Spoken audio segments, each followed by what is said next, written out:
How to get a prospect's attention. Do you find yourself struggling to get the attention of your target market? You might even be looking desperate at this point. Don't worry, stay tuned. I have some tips for you. First, I'm going to show you how to get into the minds of your prospects. Next, we'll talk about the importance of discussing benefits over features. And then lastly, you'll gain tactics for not only getting more business, but generating referrals as well.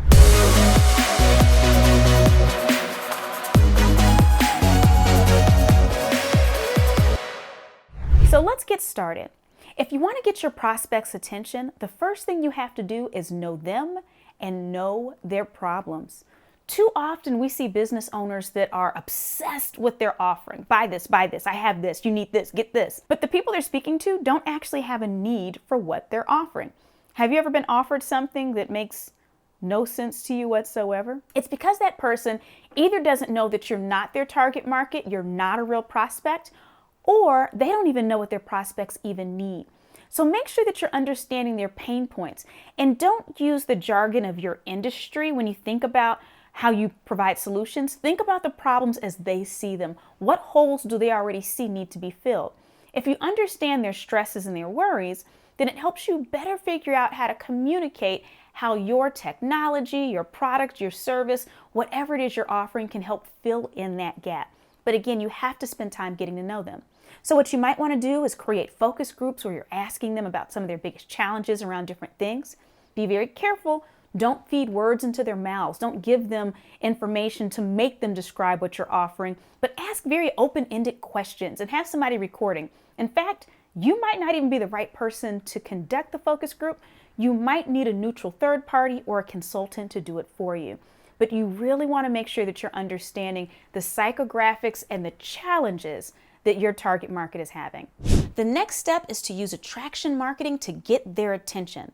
And so you spent time getting to know them, you know their pain points and their worries. What you want to do is offer your solution, but using as close to the words they would use to describe their problem as possible. So you're reflecting their issues back at them. So you might start off by saying, have you found yourself saying you wish that you had more hours in the day, but you have too much laundry? Well, one of the best ways to reduce the amount of time you spend on laundry is, and then introduce your product. Hopefully that makes sense. So again, we're using their words to project what we're offering back at them, but they see it as a solution to a problem that they already knew they had. It's really important in sales, and it makes it much easier if you use attraction marketing and if you're selling people on things they already know that they need versus convincing them they have a need that they didn't even know that they had. I like to compare that to the difference between being a Kirby vacuum salesperson and being Target. I don't know if you remember, like in the 1980s, maybe even the 90s, there were people that come and knock on your door and they would say, can I have a few minutes of your time? And they'd have this Kirby vacuum cleaner, they'd offer you something, and they put marbles and dirt on your floor and they'd suck it up and say, you need a vacuum. And most of the time you're like, that's cool, and I don't. Versus if you're Target, you already have vacuums. It's just people walk in there knowing they want a vacuum. Your only job is to show them which one. So as much as possible, you want to make sure that you're attracting people like Target that already know that they have a need, like that vacuum. One of the other great things that we can do in business to attract our prospects is show them how we can make them look good, how purchasing from us make them look good. Now, this goes back to the psychographics of the person because looking good doesn't mean the same thing to everyone. For some people, looking good might be helping them look more organized because maybe they're embarrassed that they seem a little disjointed and messy. For some people, it might be luxury. So maybe the products or services that you offer will kind of elevate them in the mind of others and make them look more high class. Understand how your prospects want to look in the minds of other people around them and offer them the opportunity to upgrade their personal brand. So I'm going to pause right here for just a moment because you're interested in attracting your target market and figuring out how to get their attention. We don't have enough time in this short video to go over all the different ways, but social media is definitely one way. So make sure that you watch my video on how to use popular social networks for business. Another strategy for attracting your prospects is to offer them a little something free, but just enough to get them hooked. We see this with subscriptions online. So maybe there's some type of new technology that they'll let you try it out for a month for free. You become so connected to it, it makes your life so much easier, it makes you work so much more efficiently that now you're hooked, you're not willing to disconnect. It would be painful to disconnect. I know as a kid, one of the best examples I can think of was when I used to go to the mall. Y'all remember when we used to all go to shopping malls before we ordered everything online? And you'd go through the mall, and when you get to the area where they have all the different food in the food court, there'd be somebody in front of an Asian food restaurant that had a piece of chicken on a stick, and they try to get you to eat it. And if you ate that chicken, it tasted amazing, and then you bought that dish. Very similar. And they do the same thing in grocery stores as well, especially with delicious sausages. Apparently I'm regressing. I'm a vegetarian, but I'm having flashbacks to me. Don't worry, I'm not switching back, but memories. Point is, get people hooked. It's kind of like a potato chip. You can't eat just one. So find a way to offer folks just a little bit of what you have to offer so that they're interested. It's like a free gift. They're really excited about it. But at some point, it's painful to disconnect because they love it so much.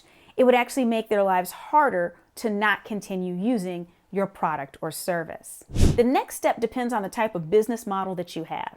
You definitely want to ensure that you're setting appointments so that you can convert if that's appropriate for your business, or that you're making it easy for people to buy. You would be shocked at how often I find myself ready to make a purchase with a particular company, but I can't do it easily. If there's a whole lot of hurdles to me buying, I'm not going to do it. So if I see something on social media and I'm like, ooh, I want to buy that, and I click through and it doesn't quite go to the website, or you have to figure something out, or it just clicks you through to another Facebook page, if I have to hunt to give you money, I'm going to give up first. Another example is that it's been extremely popular for websites to require people to become members to be able to purchase from them. Well, I'm one of the holdouts on that one. So if I have to join your website in order to see your inventory or buy from you, I'm not going to do it. And I'm a fast buyer. So if I see something I want, I move. Now, that doesn't mean the company isn't doing what they're supposed to do. Maybe I'm not the type of person they want to buy from them, the type of person who has money and wants to buy right then. Maybe I'm not. I don't know. But the point is that we want to make it very easy for people to purchase from us, and we want to make it simple for us to have those conversion conversations when someone comes to the table with a few questions. We don't want them to wait weeks to be able to speak to someone. We want to be able to answer their questions very quickly, turn that around, and deliver the sale. The last step to getting a prospect's attention is to have a strong referral network. Because nothing gets someone's attention more than someone that they already trust saying, ooh, you should go use this product or service over here. You should buy from this person. I trust them.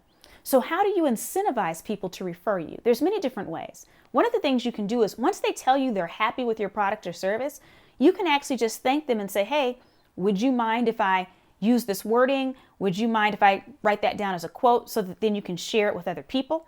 Or say, hey, out of curiosity, do you have maybe, 1 to 2 other friends who would benefit from this level of white glove service? If so, I would be happy to be of service to them and make their lives easier. So just simply asking for the business and making it easy for the happy clients that you already have to refer you to their own contacts. So doing simple things like having a signature line in your email so that they can refer back to your last communication and easily paste it in there. Making sure that you're present on social media. So if one of your happy clients sees that someone else is complaining about maybe one of your competitors and saying how horrible their service is, your client can very easily tag you, use the @ sign, and then use your name, your company name, and say, well, you should go over to this person.